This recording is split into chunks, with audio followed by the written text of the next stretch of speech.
What's up everyone, welcome to today's video, welcome to the Video Game Fight School channel. Thank you very much for tuning in. So there is a conversation that's been going on surrounding Hogwarts Legacy's past generation version, and I wanted to go ahead and continue it on. And by the way, shout out and thank you to those of you who've been adding your comments and participating.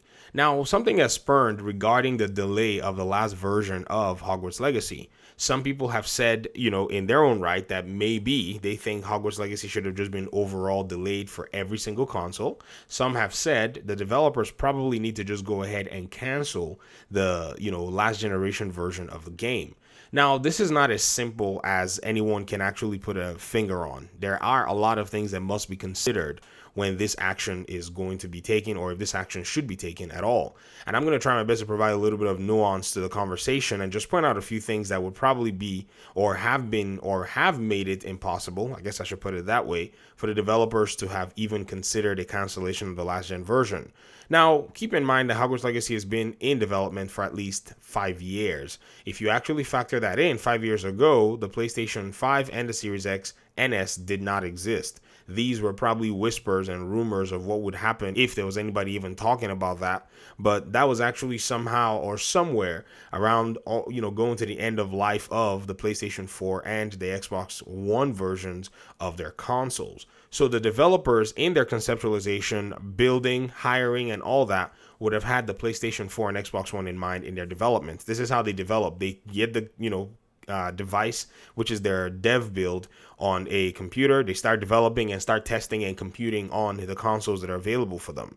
Now, at the time when in the middle of development, they would have received word or at least received hardware units of the PlayStation 5s. And many of you already know, and we've mentioned this in other videos, that those consoles were not readily available. So the compromise would have been to maybe work on their game as they were going and then upscale. But maybe their game was way too, ambitious, and they just decided they were going to upscale for the PS5 and then eventually try their best to keep working on the PlayStation 4 versions. Also, there is the potential, and somebody has mentioned this and said, you watch, they're probably going to go ahead and cancel the last gen versions of this game.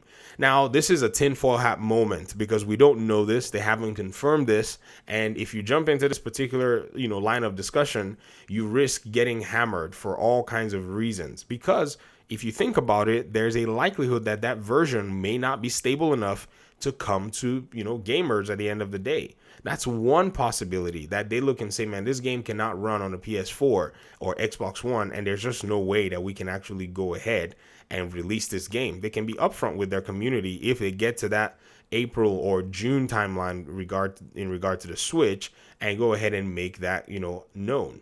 That's one way. The second thing too is they're probably looking for a way to to delay the PlayStation 4 version in order for them to soften the landing of possible performance news surrounding the game.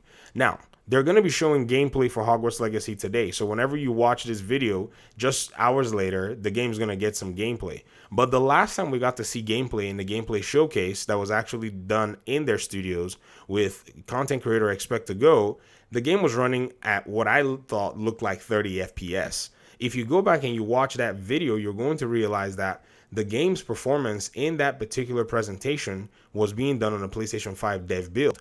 Now, unless they have a performance mode that they're going to be showing us, I'm assuming that consoles are more than likely going to be pushing out a 30 FPS mode, maybe at 4K, or a performance mode, maybe at 40 FPS. Now, this is probably not going to be too far from the PlayStation version, and they're probably trying to go ahead and just let the new generation of consoles maybe adapt to the new performance and then how similar it might be to the PlayStation 4 version.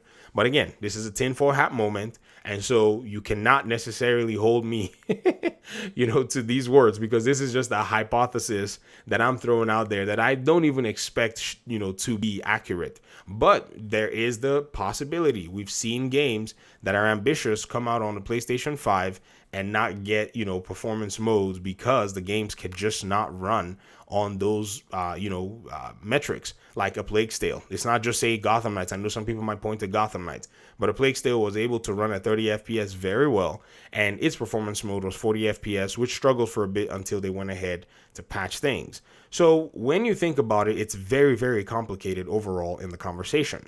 Now, here's a middle ground, because yes, the developers have been doing their job. In the middle of the development of the game, they got new consoles. I strongly believe that a lot of gamers at this point can actually start to look towards how they will make their way into the next gen consoles. Now, if you're an Xbox One player and at this point you're still talking about next gen, I really have to go ahead and say, all right, man, I think it's time that we have a conversation and say, yo, if you're not in the next gen ecosystem yet as an Xbox player, then I don't know if you're prioritizing, your gaming and your upgrading, because Xbox has the much, I would say, accessible path to the next gen console.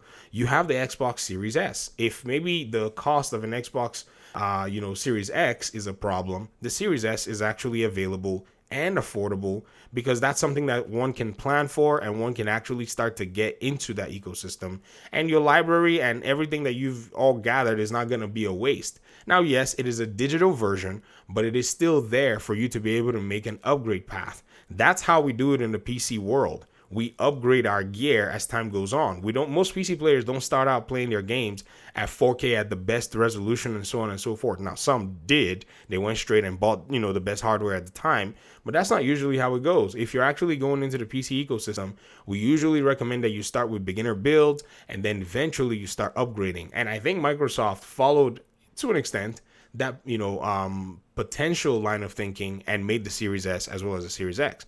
So you can buy a Series S for $250 without, minus tax anyways. With tax, it's going to be a little bit more. And then eventually you can move on to a Series X, or maybe buy the next Xbox console that's going to be done during the mid refresh of the generation.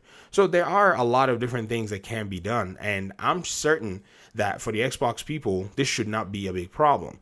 On the PlayStation side, it's more a matter of pride and convenience. Do you want to maybe inconvenience yourself a little bit by going in to, buy another console in a different ecosystem?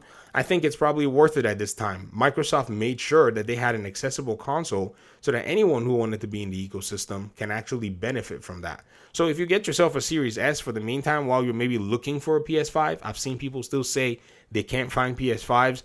I'm not going to doubt you, but honestly, they are everywhere now these days. I don't think that's an excuse anymore. But let's just say it was. You can still find a Series S in order for you to be able to get yourself the better version, in terms of playing the video game, because the new generation versions are more than likely going to have some benefits that the last generation do not have.